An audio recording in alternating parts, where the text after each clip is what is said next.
Okay, we're live now, David.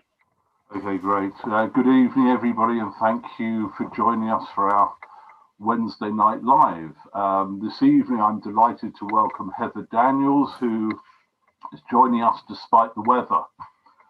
Heather has worked for the past 15 years as a specialist diabetes dietitian. She has worked in a number in a variety of NHS hospitals, including Barts, the Royal London, Basildon, Finchley Memorial, and Edgware, I believe, as well as running clinics in Barnet and Millway surgeries.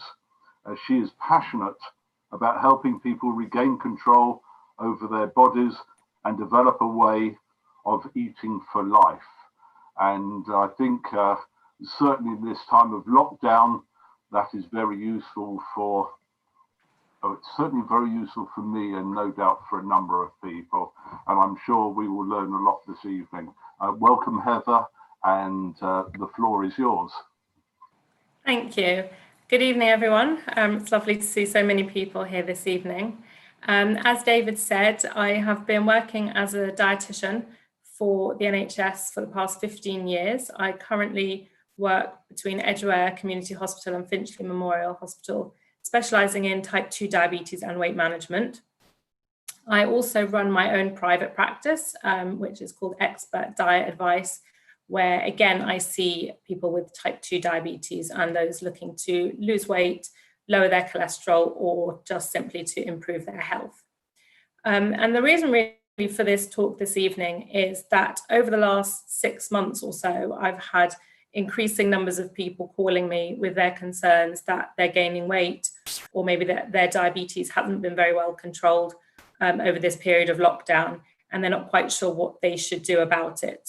So the purpose for the talk this evening is to give you my top tips for healthy eating during the lockdown and whatever is to follow afterwards. So I think as many of us thought at the very beginning of all of this, back at the beginning of the year, that if we went into lockdown, it could potentially be really good for our health. I think we all imagined that we were going to have lots of time at home to cook really healthy meals, go for long walks, and really pay attention to our health. In theory, for many of us, as you may have noticed as well, that didn't really happen.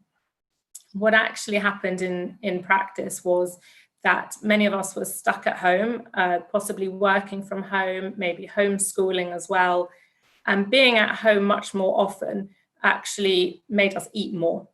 And working from home, homeschooling, all the extra things that we suddenly had to do around the house didn't give us all the extra time that we thought we would have to focus on our health. In addition to that, many people were shielding, and that then didn't give them the opportunity to go out and do all the exercise again that they had planned. So over this period of time, instead of becoming healthier, actually eating patterns, lifestyle, physical activity, everything changed in the opposite way, leading to weight gain and lack of control with diabetes. And so the purpose of the talk was really to try to help those people who might be worried whether they have diabetes, whether they want to prevent diabetes, or whether really they just want to become a little bit healthier. I think many of us have heard in the news that if you have diabetes, it does put you at greater risk of coronavirus, as well as being overweight, putting you at greater risk. And for those who actually do contract coronavirus, the outcomes in people with diabetes or who are overweight are much poorer. So, for example, we now know that 1 in 4 people who have died from coronavirus have diabetes or had diabetes. And that can really add to the stress of the situation as well. So, if you're already worried about your health and then you're hearing these things on the news every day, it doesn't really help give a lot of focus. Many people have been so stressed that actually it's made them eat more. So again, that's not a great situation. So hopefully all the things that we'll cover this evening will help with little ways that you might be able to improve your diet. Coronavirus aside though, diabetes and obesity have a massive impact on health in the UK. I don't want to bore you with too many statistics, but just to give you a few, we know that there are 4.7 million people in the UK who currently have type 2 diabetes. That's approximately 1 person diagnosed every 2 minutes. And that figure of 4.7 million is actually double the figure of just 20 years ago. So quite a big increase in not that long a period of time. There are many risk factors which contribute to diabetes. So things like age, gender, ethnicity, a whole variety of different factors, some of which we don't actually even know about. But the one that we do know about, the main contributing factor to diabetes, and luckily the one that we are able to change, is weight. So what we know is that weight can contribute to up to 85% of cases of type 2 diabetes, meaning that of all the people diagnosed with type 2 diabetes, up to 85% of those may not have been diagnosed had they lost weight a little bit earlier.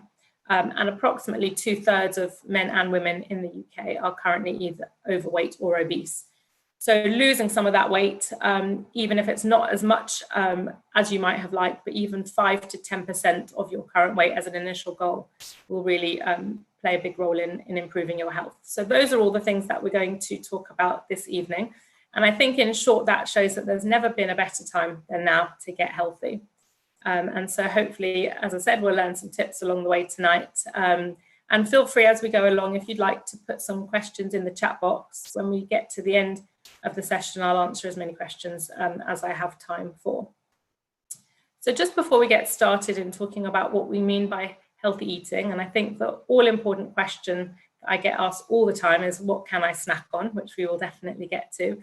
I think it's really important just to quickly address the other popular question of the moment, which is to do with COVID-19 immunity and what we eat. So I get asked all the time now about superfoods and which foods can we eat to protect us against coronavirus. You may hear in the media all the time about superfoods. I think the popular ones at the moment are blueberries and kale. And many people like to try to eat these in the hope that it will protect them from disease. But actually, there's not really any one food that will help protect you more than any other.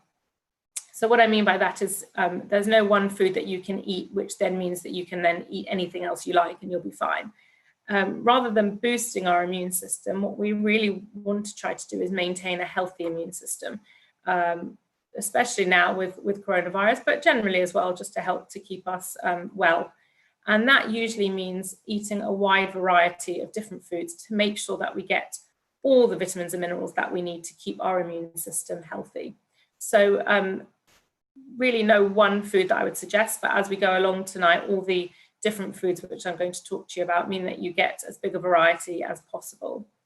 Having said that, the one aspect which is important to mention is vitamin D. So as anyone who knows me will tell you, I don't usually recommend any vitamins, supplements. I really do believe that we should get every nutrient that we need through the foods that we eat. Vitamin D is a slightly separate one, which you might have heard of quite a lot recently as well. The reason why we talk a lot about vitamin D, especially at the moment, is that the preliminary research is showing that people with very low levels of vitamin D have the poor outcomes with coronavirus. And so there are thoughts that perhaps a supplement will help. But vitamin D is actually a very useful supplement to take anyway, and the only one really that I would recommend in my practice. And the reason for that is vitamin D is very important for our bones and our muscle health, but also for our immune health. And you may have heard it referred to as the sunshine vitamin as well. And the reason why we often call it that is because its main source is from the sun. So some foods will be fortified with some extra vitamin D, but on the whole, the main source is the sun. As you're probably aware, in the UK, we don't usually get too much of that sunshine. And so many of us are quite low in vitamin D. So as a general rule, but especially during this time, vitamin D can be quite a useful supplement to take. But as I said, that would be generally the only one that I would recommend, because I do think that we should really be able to get everything we need from a balanced diet. So when we talk about a balanced diet, what does that actually mean? And what can we do to eat in such a way that we don't need to snack quite as much? And I think that's, again, one of the things that's really been brought to the fore with being at home more, is that when we're at home more, we snack more. And so what we want to try to do is limit this and choose the best snacks that we possibly can. One of the most important things actually when it comes to healthy eating is to try to have a regular meal pattern. So that doesn't necessarily mean that you have to eat at certain times every single day, but it does mean that you should try as much as possible to have 3 evenly spaced meals per day. So always to have a breakfast, a lunch, and an evening meal, ideally approximately 4 to 6 hours between each meal. The reason why that's really beneficial, some of you may have heard that it can actually help your metabolism when you eat regularly, but also it can be counterproductive sometimes to skip meals. So very often people skip meals because they're trying to save calories. But actually, if you skip breakfast, some people may even manage to skip lunch. One of 2 things normally happen. Either it gets to mid-afternoon, you get home from work and you're absolutely starving. And that's the time when, even if we've eaten nothing all day, very often people will start reaching for the biscuits, the crackers, the nuts, crisps, all those sorts of things which are quick and easy because we're absolutely ravenous. Some people actually might be able to get through the whole afternoon without eating anything, but then you might get to your evening meal and have a much larger portion. So actually, whether you have the larger portion or whether you end up snacking quite a lot, both of these things mean that you actually may end up eating more calories than had you had the 3 smaller meals as planned. So I don't normally advise skipping meals for general health. That's especially important if you have diabetes or you're trying to lose weight. What can happen if you go too long without eating, so more than about 6 hours, is that your blood sugar levels can drop. In somebody without diabetes, that may just mean that you feel extra hungry and it's difficult to choose a healthy snack option. In somebody with diabetes, depending on the medication you're taking, it could actually cause a hypo, which is when your blood sugar levels drop too low, which can potentially be quite dangerous.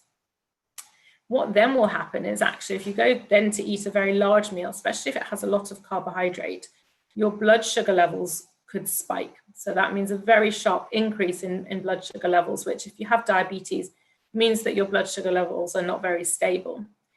If you don't have diabetes, what will happen is that your body will produce its own insulin to bring those sugar levels down.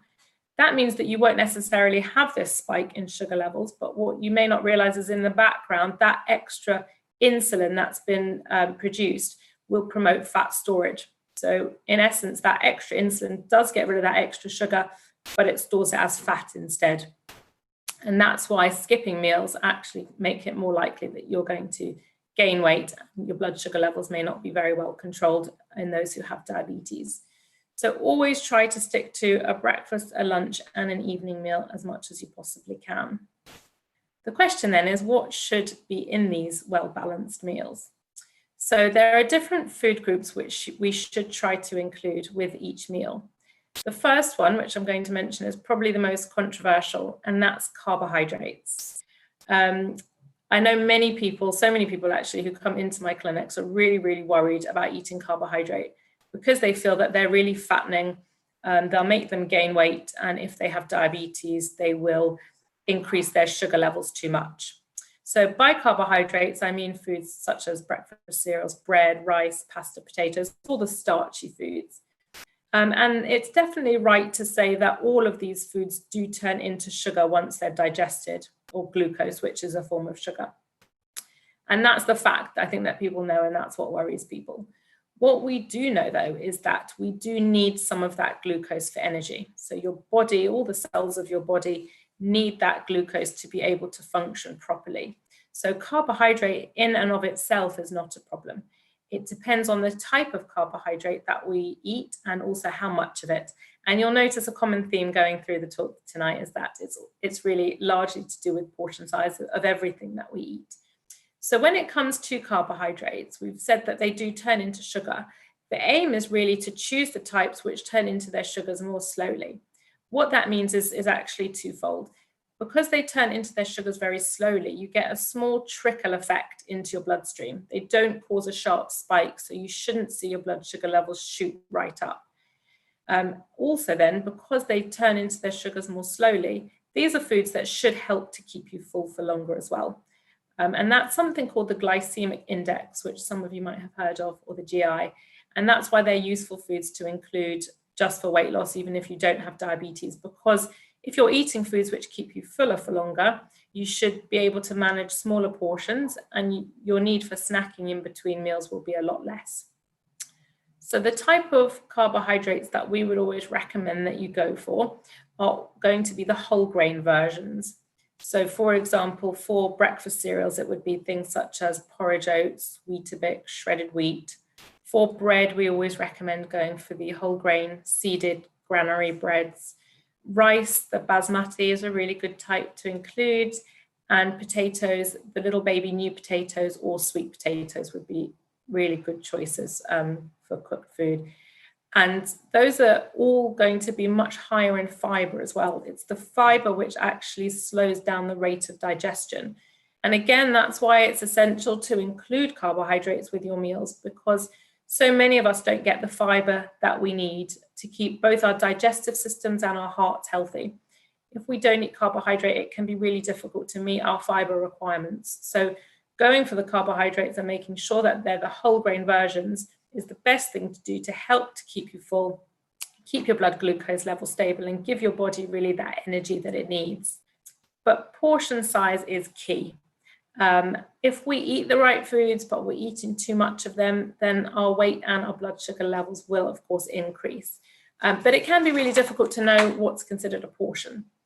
In both my NHS and my private practice as well, I try to steer a little bit away from weighing and measuring food unless somebody really wants to, just because I don't think it's necessarily a normal way to live. But rather we talk about visually what your food should look like. Having said that, just for tonight, I have weighed and measured some portions just to give you a rough idea of the kind of portion size that I'm talking about. Before I show it to you though, I do just have to say that it is a very general portion size that I'm showing. Of course, for some people, your portion size might need to be bigger or smaller. This is very general. So what we would consider to be one portion of pasta, I hope you're going to be able to see this as I hold it up to the screen. Can everyone see that? That's what we would consider to be a portion of pasta. Bear in mind, this is a snack bag that I'm holding. It's not a regular sandwich bag. So you can see if I hold it with my hand around it, it gives you a better idea of the size.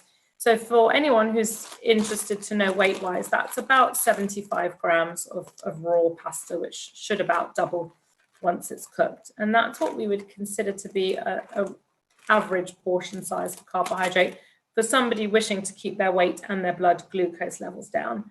Just to give you another idea for the rice, again, similar in portion size. So again, you can see when I hold it up to my hand that actually it's just a very small handful.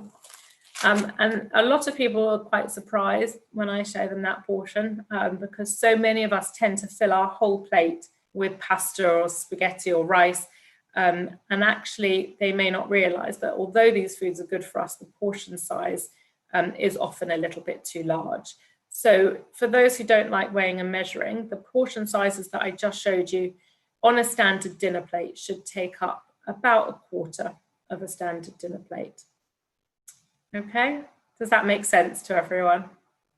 Yeah, okay. It might take a little bit of time to get used to. It's not necessarily something that you would need to do overnight if your portion size is a lot bigger, but that's roughly what we should be aiming for. So carbohydrates really important to include, but go whole grain and just be mindful of the portion size. The next thing that should be on your plate is protein. So by protein, I mean foods such as meat, chicken, fish, eggs, beans, pulses, corn and tofu are good options as well if you're vegetarian or if you just happen to like them. And the reason why they're very important to include is that they are very useful for your muscle health. But also when we combine the carbohydrate with the protein, that can also really help our feelings of fullness. So they will help keep you fuller for longer when they're eaten together. So the protein and the fat from the protein can stabilize those sugars from the carbohydrate. So all of those protein foods are good ones to include, but we do need to be a little bit mindful that as good as protein is for our muscles, there are some versions which are going to be a lot higher in fat than others. So the reason why we need to be a little bit mindful of the saturated fat content from these foods, and that usually comes from the animal fats, is in terms of keeping our heart healthy and cholesterol down. That's important for everyone, but especially if you have diabetes, it does put you at greater risk of heart disease. and that's why it's important to mention the fat. So red meat, such as beef and lamb, we should try to limit to no more than twice a week, and the rest of the time try to eat more chicken, turkey, fish, and especially the oily fish such as salmon, mackerel, sardines. They have a type of fat called omega-3, which help to keep your heart healthy. So it's good to have a variety of these different foods. Eggs, also I mentioned, that's another one that does often confuse people. The advice, as with most nutritional things over time, does change.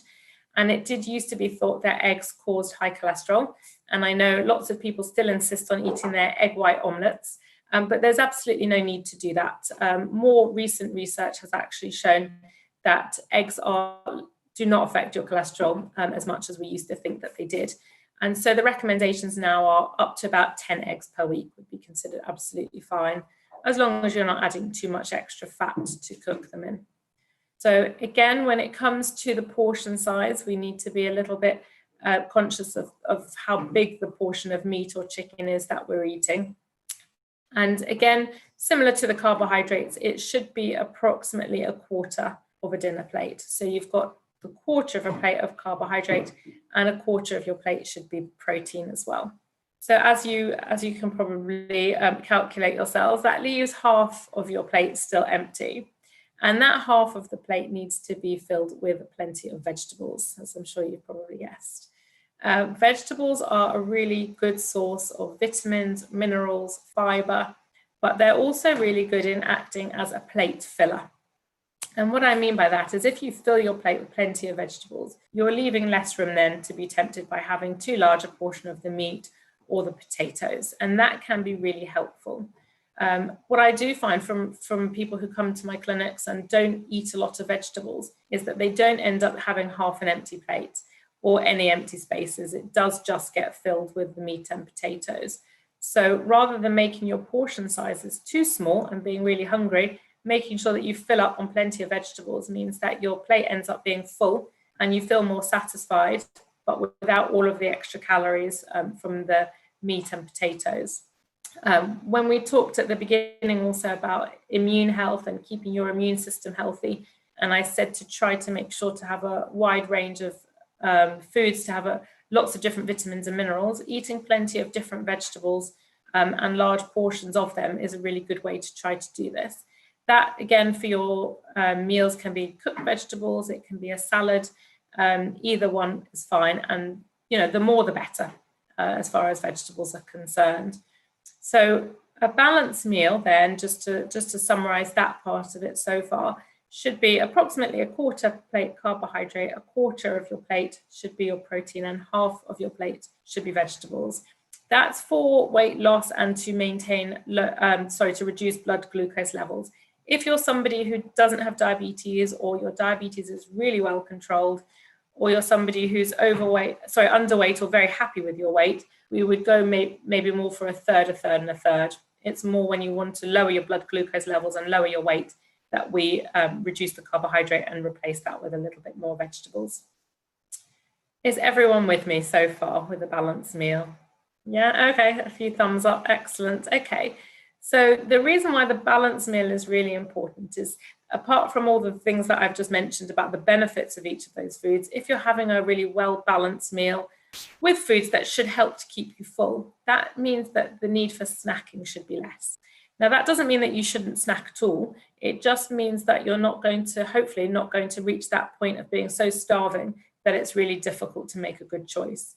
So what I mean by that is, for example, if you haven't eaten all day, and it gets to 5 o'clock and you're absolutely starving, it's at that point that most of us are not going to go and peel a carrot, but rather reach for crisps or biscuits instead.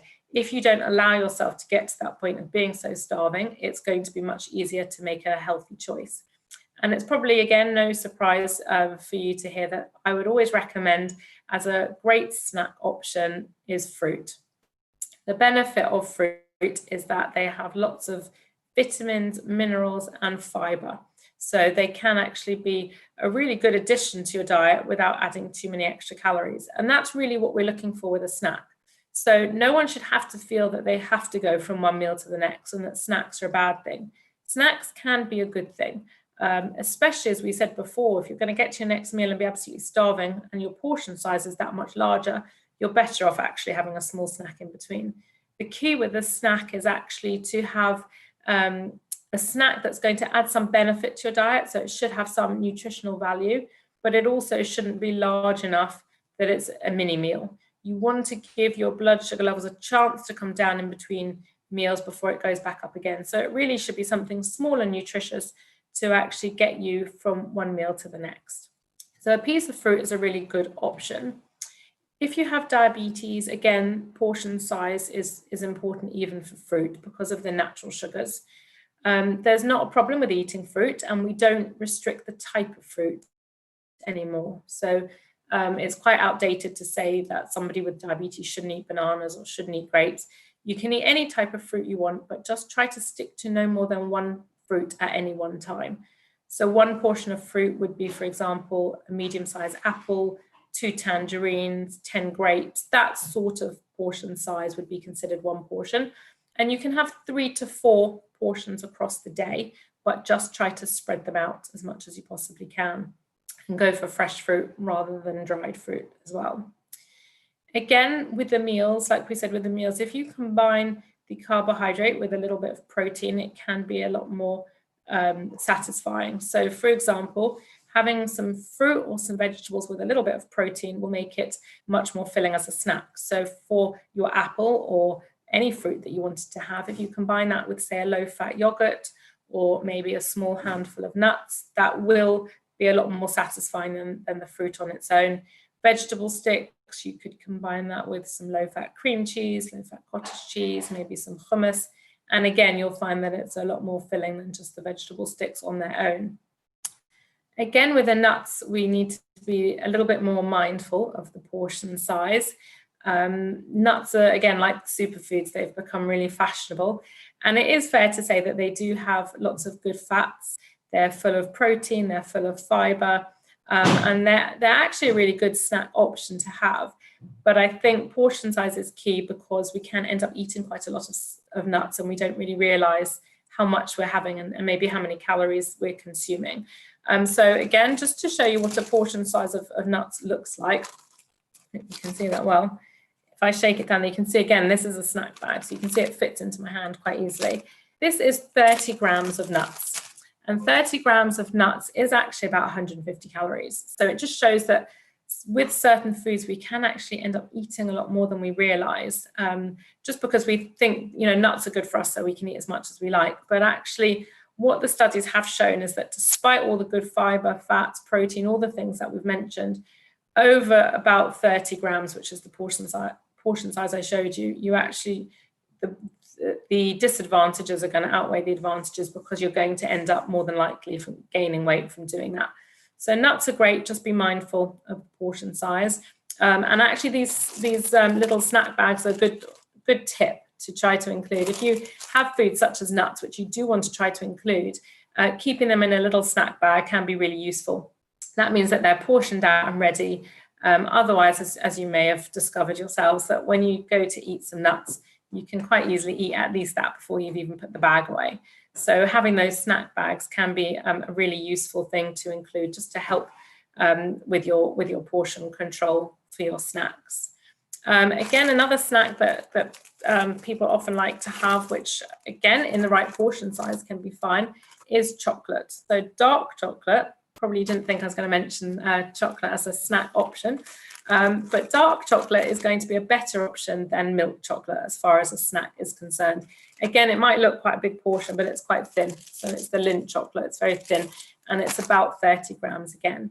And the reason why I mention that is that just because we're trying to be healthy doesn't mean that you should never, ever eat anything that you enjoy again. Sometimes it's about thinking about what you like, maybe having it in a smaller portion. So again, the snack bags are really useful to help with that, or going for a better option. So for example, dark chocolate is going to be lower in sugar than milk chocolate, so it's a little bit better than what you might have had.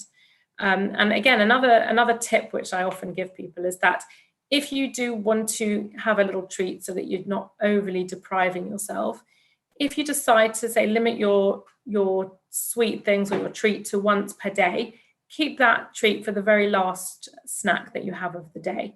So for example, if I'm going to have my few squares of dark chocolate, I'm going to leave that to my evening snack.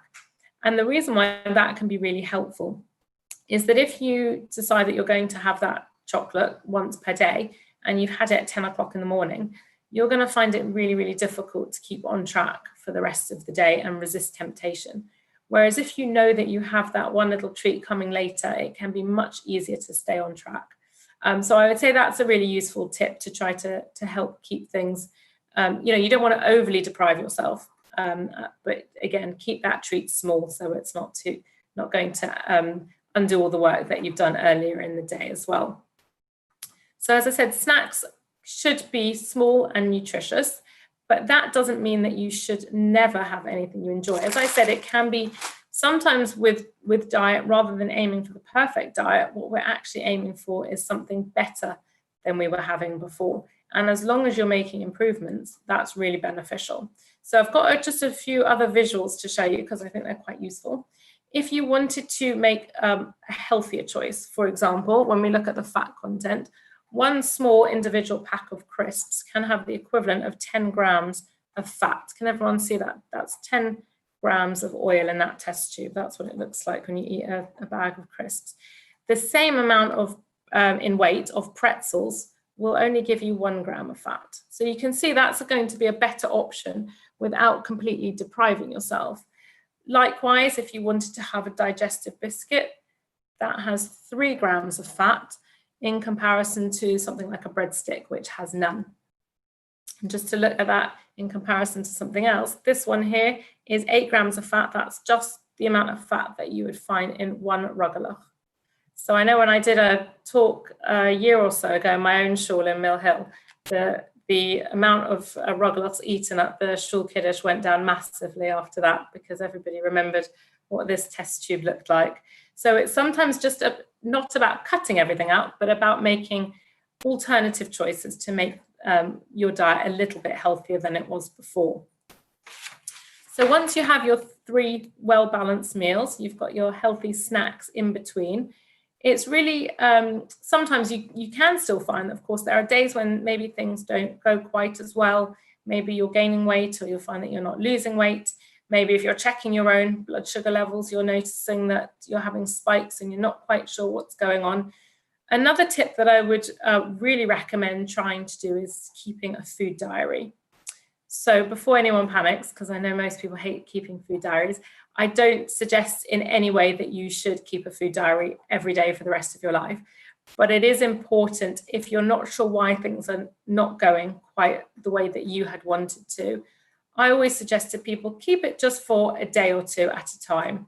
And it can really work well in 2 ways. The first way that it works really well is often we don't realize what we're eating over the course of the day.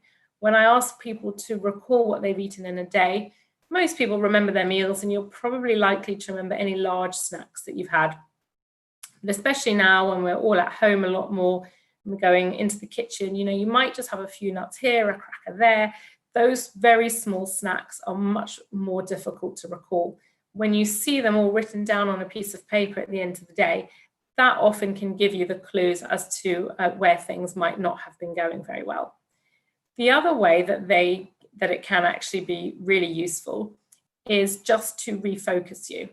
So what that means is if you know that you're going to have to write everything down, very often people tell me that as they go to eat the food, it does just give you a couple of seconds to stop and think, do I really want to have this? Because I know I'm going to write it down. Is it really worth it?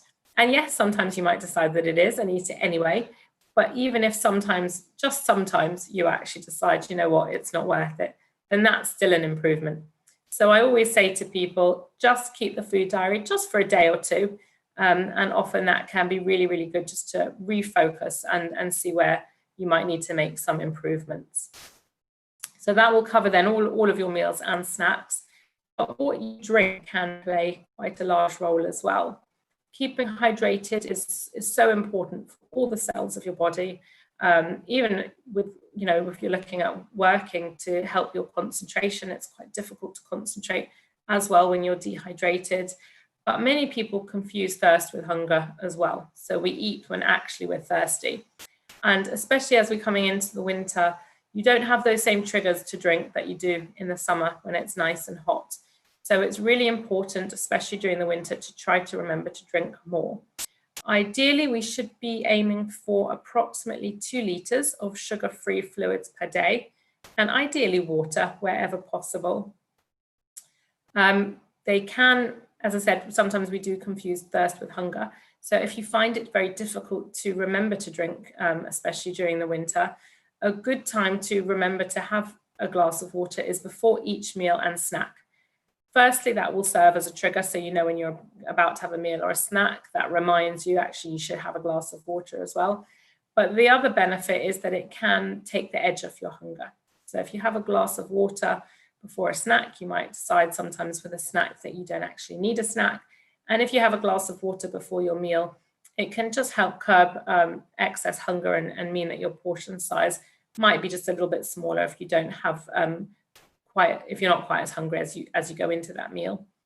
But also bear in mind, the reason why I specified the sugar-free fluids is that drinks are another way that we can end up drinking a lot of extra calories as well. So I know it's really popular at the moment to have drinks like smoothies and fruit juices, and everyone has these NutriBullets, but actually we could be drinking a lot more calories and sugar than we realize. So just one more quick visual for you. I have here a very small can of Coke. I hope you can see. It's difficult to see, I know, on the webcam, but this is 150 mils, which is just under half a can of regular Coke. So a regular can of Coke is 330 mils. This is 150. So just under half. It's a very, very tiny can. I don't think it would surprise many of you to know that in this little can is the equivalent of about 5 cubes of sugar.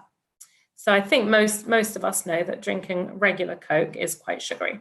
What you may not realize, though, is in an equivalent size carton of juice. So again, this is quite a mini, again, 150 mils, so smaller than your average little carton of juice. But in this small carton of juice, there's the equivalent of 4 cubes of sugar. So as I said, many of us drinking things like fruit juices and smoothies, thinking that they're really healthy for us, when actually we're consuming quite a lot of extra sugar and calories as well. And again, this is especially important if you have diabetes, that will really spike your sugar levels. So really just try to make sure that your drinks are sugar-free. So for example, something like a no added sugar fruit squash, that would be a much better option if you wanted something with a little bit of flavor, but without all of that extra sugar. So try to have the 3 regular meals, as I mentioned, healthy snacks, and be really careful of your drinks as well. And just lastly, the one thing left to mention as we come near the end of the talk is that physical activity is really important in maintaining good health. Physical activity, or what we used to just call exercise, is really anything that means that you're being active. It could mean going to the gym, but it doesn't have to. It could be a dance class. It could be going out for a walk. It could even just be an exercise video on YouTube. Anything that means that you're being active and you're moving, that uses up the sugar that's in your bloodstream. So if you have diabetes and you're noticing after a meal that your sugar levels are very high, going out for a walk will help to bring those sugar levels down. In addition to that, as you probably know, doing any form of exercise uses up calories and helps to keep your weight under control. And we said right at the beginning about the correlation between weight and diabetes. So the higher your weight, the larger your waist size, the more likely it is that you could develop diabetes. So lowering your weight with exercise and lowering your blood glucose levels is a really, really important thing to do. In addition to that, if we make sure that physical activity increases our heart rate, so you should be able to get your heart rate up for a minimum of 10 minutes at a time, that will really improve your heart health as well. So it gives your heart a little workout, which can really help to keep your heart healthy by lowering your cholesterol. So all the things together will actually really help. And similar to food, so I've said a few times about making improvements rather than looking for perfection. And the same is true of exercise. The government recommendations at the moment are for a minimum of half an hour, 5 days a week. But really, I wouldn't suggest that if you're not doing anything at the moment. look at what you're doing at the moment and make improvements. So at the moment, if you're doing no exercise at all, going for a 10-minute walk 3 times a week is still half an hour's worth of exercise that you weren't doing before. And if you make small changes to your diet and small changes to your levels of activity, the two combined can make a really big difference to your health. So those are all of my top tips for healthy eating during the lockdown and hopefully beyond as well. I can see some questions in the chat box, so I'm going to go to those if that's okay. I could just, before you go on to those, sorry, thank you, Heather, for that. Most enlightening. Not that I wasn't before, but I'm utterly convinced that I eat very unhealthily now. And the good side, unfortunately, is that we haven't had Rogaluf in the kiddies since the beginning of March. So, but I look forward to the day we can have Rogaluf back and the kiddies back, which would be very nice. Just interested just on one point, which you mentioned about nuts, the difference between salted and unsalted nuts. Where does that lie? It's a good question. I think to a large extent, anything on its own really depends on the context of the rest of your diet. As a general rule, I would always say go for the unsalted nuts as much as you can. Too much salt can increase your blood pressure. So unsalted are going to be a better option. Having said that, if you have a diet which is very low in salt and you're not eating the salted nuts very often, then I wouldn't say that it's a big problem. But try not to go for the honey roasted or chocolate covered. I try not to. Interesting, you mentioned about vitamin D, and I've been, probably many people have a vitamin D deficiency. I also have gout, funnily enough. We're not funny when it happens. But I was told for vitamin D I should have oily fishes, but of course what they do is they bring on gout. So there's always the balancing act you have to play between these and find out which actually works for you, and it's a very difficult situation. And can you ever actually, if you take the tablets for vitamin D, can you actually overdose on that? What do you take? How much of that? Yeah, so the recommended amount at the moment is 10 micrograms per day for adults. Because there's not a huge amount of vitamin D in most foods, it's going to be highly unlikely to be able to overdose. As I said, some foods are fortified. Breakfast cereals, margarines are fortified with small amounts. But on the whole, the reason why a lot of doctors are now recommending the supplements is because most people are deficient. So I haven't really come across anyone, I don't think, who's ever had too much. Right, okay. I'll let you go into the chat, but if anybody else wishes to ask a question in person, if they would just like to show their virtual hand, and then we can bring you in. Not waving a hand, the actual virtual hand. Thank you for that. But obviously, I'll leave you to deal with some of the chats and some of the questions that have come in there. Okay, I'll start with the chat box, but just let me know if you're going to ask anyone in person as well. So one of the questions has been about sweeteners, artificial sweeteners. As a general rule, we would say that all artificial sweeteners are absolutely fine to include. I know people are worried about the link between sweeteners and cancer. There isn't really any evidence to support that. So I would normally say that, especially if you have diabetes or you want to lose weight, you're better off with an artificial sweetener than having sugar. There is the option of stevia, which is more of a natural source of sweetener, so a bit more of a compromise option. But generally speaking, I would say that the sweeteners are fine to include. Okay. So there's a question about sparkling water over plain water. It really depends on what's in the sparkling water. If it's just plain sparkling water, it's not going to be too much of a problem. There are some concerns, especially when it comes to Diet Coke, about the effect of carbonation and bone health. So certain types of carbonation can actually potentially leach calcium from bones, generally really found in Diet Coke more so than sparkling water. But sparkling water, if you have too much of it, again, can cause bloating, can cause problems with acid reflux and heartburn. As a general rule, I would say that it's fine, but I would go for more of the plain water than the sparkling. Yeah. Okay. Okay. So I'm just reading down to, someone's asking about the liquid form of vitamin D over the tablet form, but I wouldn't have thought there's much difference between the two. It's more the dose that you need to be careful with on that one. So just check the dose before you drink too much of it. Okay, there's a question on avocado. That's a really good question. Again, avocados are really fashionable at the moment. They're very similar to nuts in the sense that the type of fat is really good for you, but they're very high in calories. So again, it depends. It really very much depends on your weight and what you're looking to achieve. If you're overweight, I would say limit the avocados. So don't have a whole avocado in your salad every single day.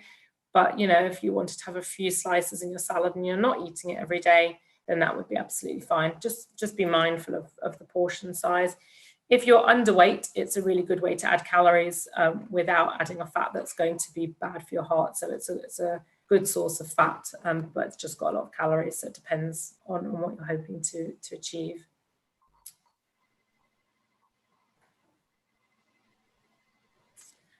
Okay, someone has a question about increasing vitamin K. That is a little bit more of a complex question because it depends on the reason why the vitamin K is low. It depends on really, I'd say I'd probably need a little bit more information there.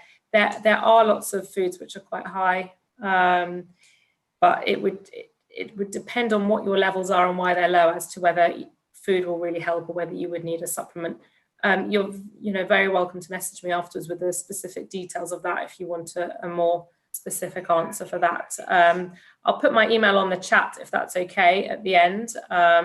Otherwise, if you want to note it down, it's heather@expertdietadvice.com. If you give me a little bit more specifics, I'll be able to answer that a little bit better for you. Shall I bring her in? She wants to ask a question, Rivka. Yes, sure. If you want to unmute yourself, I've asked you, Rivka. Right, it's Richard. Hi, Yeah, Richard. hi. Hi, good evening to you. Thank Hi. you very much for your advice. Brilliant to hear Welcome. all this. I'm diabetic, type 2, but I've been on insulin for several years now. And I wonder, and I try to keep a level between 5 and 7. I put insulin in twice a day, Okay. morning and evening. But I'm finding that if you were talking about meat before, if I have a red meat meal, the levels go soaring up. And I really don't know why this. And also after a cup of coffee, they seem to jump like crazy, even though I'm using sweeteners and not sugar. Okay. So I just wondered why this is, and perhaps you could explain it. Okay, the meat meal would depend a little bit. Do you eat anything else with the meat, or is it just plain meat on its own? No, I'd have a full meal with it. Okay. But So it might. I haven't had red meat for like ages because I can't take the levels. No, the reason why I asked that is if it's meat on its own, it'd be very unusual to see the levels spike, but it could be the amount of carbohydrate that you're having with that meat that's causing the spike. So you need to have a look at your portion size with that, just to have a think about whether it's actually the portion of carbohydrate that's causing that spike, which is more likely than the meat because the meat is a protein, so it shouldn't really increase your glucose levels. The other thing is also if you're taking insulin twice a day, whether that's a mixed insulin or not, it probably is, I would imagine, if you're taking it only twice a day. Yeah, so it's also worth trying to track whether it's the meal or how often that's happening, because it could be that the insulin's run out potentially by the time you have your next meal, and that could be an issue as well. So you need to just double check with that. The coffee is an interesting one. Are you having it with any milk? Yes. You Yes. are? Okay, It's so not sweetener. okay, and do you have any snacks or anything with it? Sometimes, yes. Okay, so milk may increase it slightly. Milk does have lactose, which is a natural sugar, but it shouldn't spike it. It would be, I would say, one of two things. It could either be the snacks that you might be having with it rather than the coffee itself. There are some people who do report that sugar levels spike after having sweeteners. So although sweeteners shouldn't increase your sugar levels, I have met a few people who say that it does. And there is actually research ongoing to the effects of sweetener on blood glucose levels. So it could be that that's what's happening. It might be worth changing sweeteners and seeing if that makes any difference. I would suspect it's probably the snacks that you're having with it though, rather than the coffee itself. Does stress and anxiety push your levels up? Yeah, it does. Of a cold or something like that? Definitely does. The only problem with that is if you worry too much about that, that will increase them even further. But yes, it does definitely. Thank you. Thanks very much. Thank you, Richard. You're welcome. If you want to go back to the chat. Okay, let's have a quick look at the chat. So someone's asking about cinnamon being beneficial. So there are lots of different studies actually on lots of different types of herbs and spices that potentially lower cholesterol, lower blood glucose levels. Fenugreek is another one as well, garlic, cinnamon. There are several different ones available at the moment, which often the people that I see in my clinics swear by that they're helpful. What the current advice on those at the moment is that with things such as cinnamon, they may well have effects. A lot of people do report beneficial effects, but there isn't enough evidence to allow us to recommend them. So there's not substantial evidence so that we would actually say you should have cinnamon, but at the same time, it's not going to cause you any harm. So if you feel it's helpful, then definitely have it. But I wouldn't say you absolutely have to have it. I hope that answers the question. Okay, the next one, tips, please. Or last reading at night being normal and then increasing overnight. Okay, it's a really difficult question to ask in isolation. That's to do with blood sugar level readings being fine before bed and then increasing overnight. That could be a number of factors. Again, it depends if you've had a snack right before bed, then your sugar levels could increase overnight. If you're on a long-acting insulin, potentially that's running out overnight and sugar levels are increasing. Sometimes if the levels are too good before bed, so for example, if you're checking your sugar levels and they're within the normal range, but slightly on the low side, say 5 or 6, they actually start to drop overnight. And that drop, your body then releases extra sugar to stop you from going hypo and actually overshoots, and you end up with a higher level in the morning than what you went to bed on.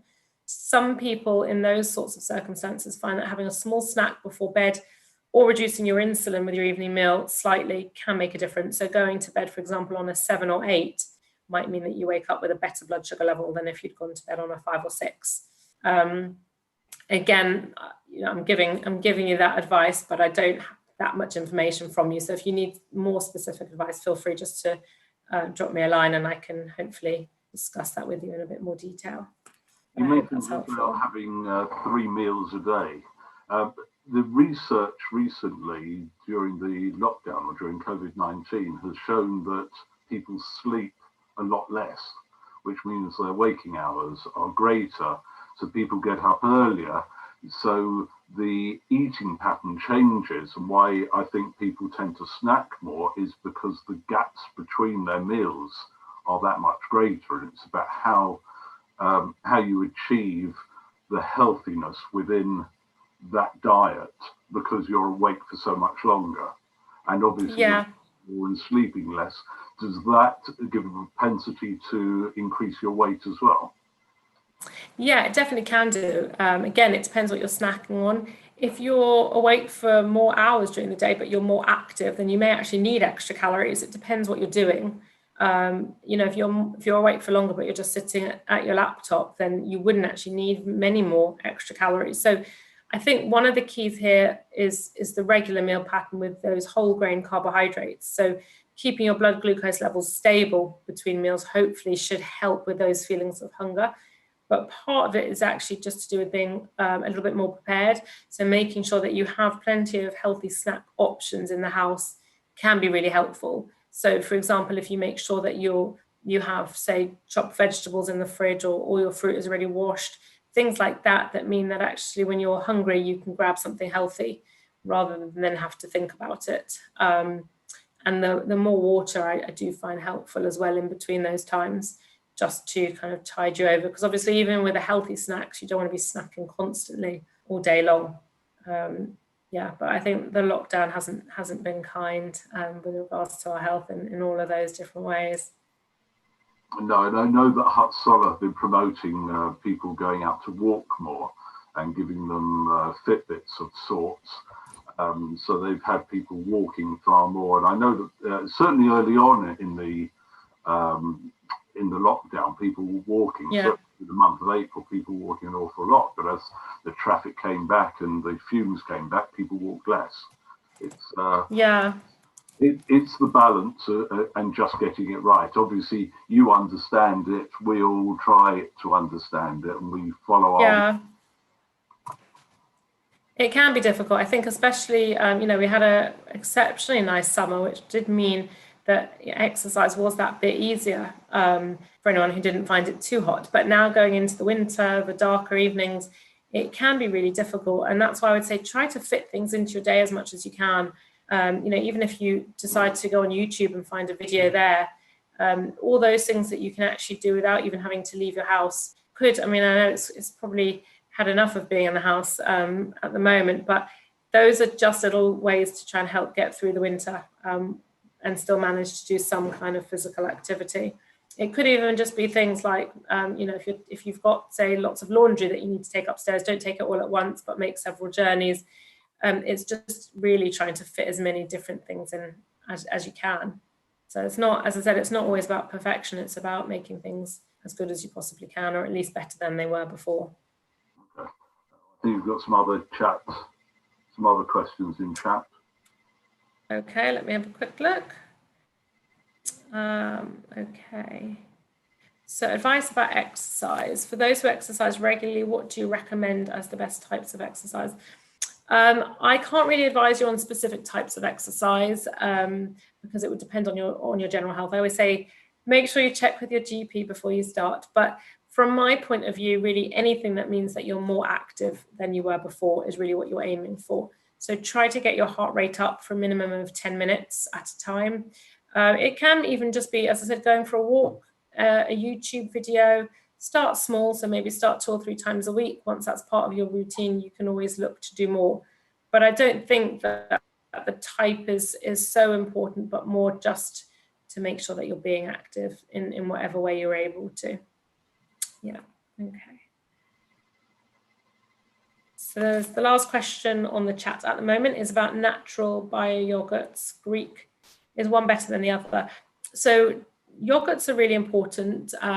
All dairy products, so things like milk, yogurts, cheese, are important as part of a balanced diet. We should be aiming for them 2 to 3 times per day because they help to keep your bones healthy. But again, because of the fat content, we want to try to make sure that we go for the low-fat versions. So limit hard cheese, go for skimmed or semi-skimmed milk. And really, as far as the yogurt is concerned, as long as it's a low-fat, low-sugar one, that's absolutely fine. I know it can be very difficult to find yogurts when they're low fat, they're high sugar, and vice versa.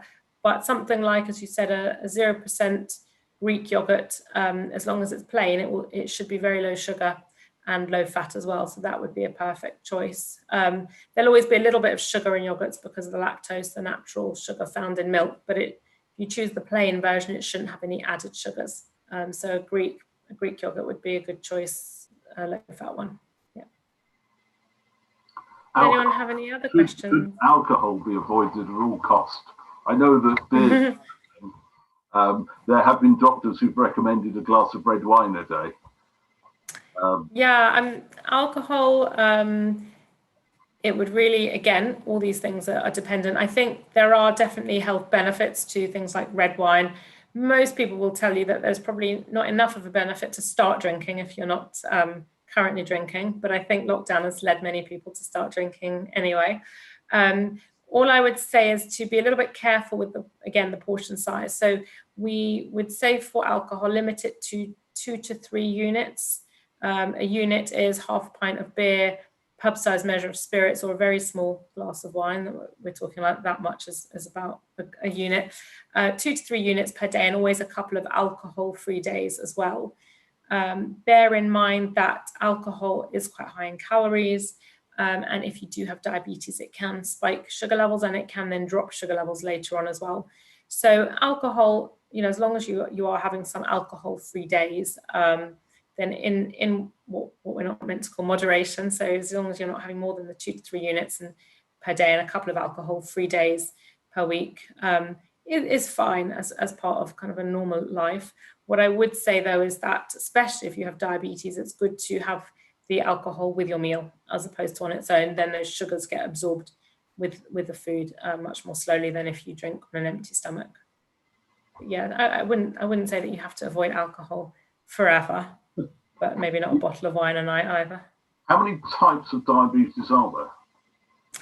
There are actually several different types. There's the typical, what we hear about, type 1, which is usually in children. Type 2 used to be just in adults. It's actually, generally speaking, is in adults. It can now be found in children who are very overweight as well. And there are other types of diabetes. There's what we call MODY, maturity onset diabetes of the young, which is, and also LADA, which is, they're kind of somewhere in between type 1 and type 2. So you can often find some features of both, definitely features of type 1, more typical that you'd normally see in children, but actually in adults now as well. But the most common type is type 2. And really that's because as the levels of obesity increase, the rate of people being diagnosed with type 2 increases as well. So of all of them, it's the one that's easiest to avoid because we can actually do something about it. The others you can't. So the 4.7 million you mentioned before is a total of all of them? No, the 4.7 million is type 2. Type 2 diabetes, just type 2, yeah. How many have the other forms of diabetes? Sorry, say that again? How many more people have the other types of diabetes? I don't know the exact figures, to be completely honest, but type 2 is definitely the majority. Okay. More people with type 2 than type 1. Okay. I have a couple more questions. You mentioned red wine and gout. Sorry, I've got gout, so I know all about the difference. Okay. In fact, I was told that Coke, full sugar Coke, the real thing, and beer have high levels of sugar, which cause the crystallization in the bones. I hate to admit it, but I do drink Coke. I don't drink beer. And okay. It doesn't affect me. And red wine either. It affects some different people are affected by different things for gout. That's right. Yeah, it's to do with the level of purine, but also there is, for a lot of people, as you said, there's a tolerance level. So even with foods such as oily fish, in small portions, people can manage them. It tends to be in larger portions, it causes bigger problems. But it depends. Some people are more sensitive than others. Yeah. So there's another question on the chat. Is there any harm for a thin person to eat full-fat cheese, yogurt, and milk?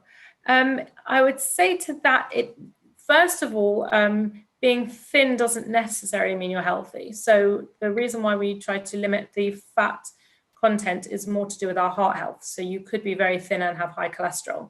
So you might still need to be careful. But also, it's not a problem necessarily, even if you are overweight, to have full-fat yogurt, cheese, milk. It depends on how often you're doing these things. So full-fat milk is not going to be as big an issue anyway, because full-fat milk is 3% fat, which is much lower than full-fat yogurts and cheeses.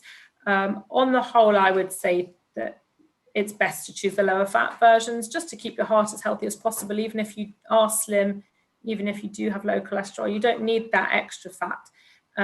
Even the low fat versions will still have the same levels of protein and calcium. So the only thing that's missing is the fat. So you're not actually losing anything else. So I personally drink skimmed milk. I would always go for the lower fat choices just because they're going to be better for your heart. Do we have any other questions? Yeah, there's one question actually. It's just come in literally on YouTube.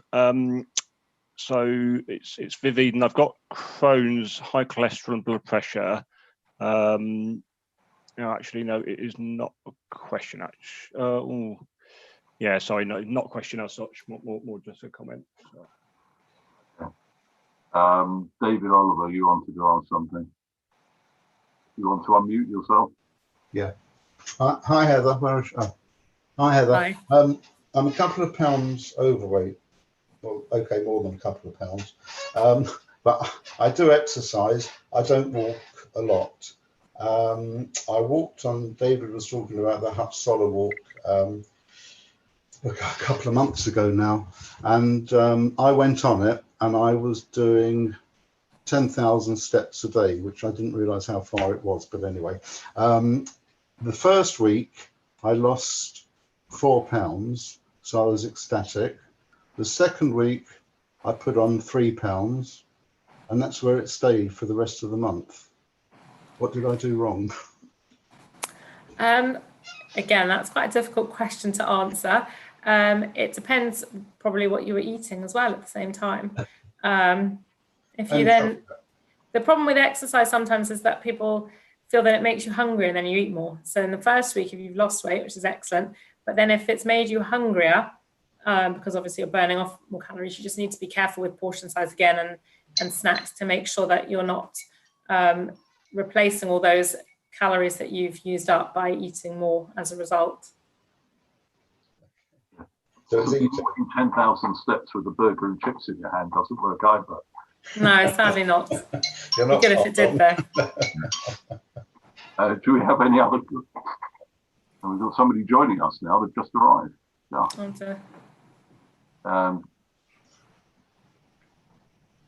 Do we have any other questions around? We don't. I'm going to put my email address in the chat box as well. So if anyone wants to email me, if you don't want to ask it publicly, if you think of something afterwards, I will put that there as well. Sorry, so there is a follow-on question on YouTube, Heather.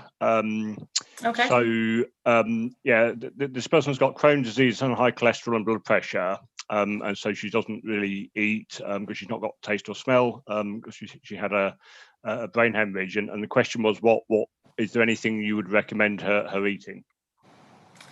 I would say that's a really difficult question to answer. Yeah. It would depend on everything else. I think that she has depend on her weight, how severe her Crohn's is, if anything is affecting that, and also what she feels able to eat because of her taste and smell. As I said, I've put my email address on there. I'm just going to put it into the YouTube chat as well. Yeah. Yeah, and if she wants to contact me privately, she'd probably need a full assessment consultation rather than just being able to answer that in 2 minutes. No problem.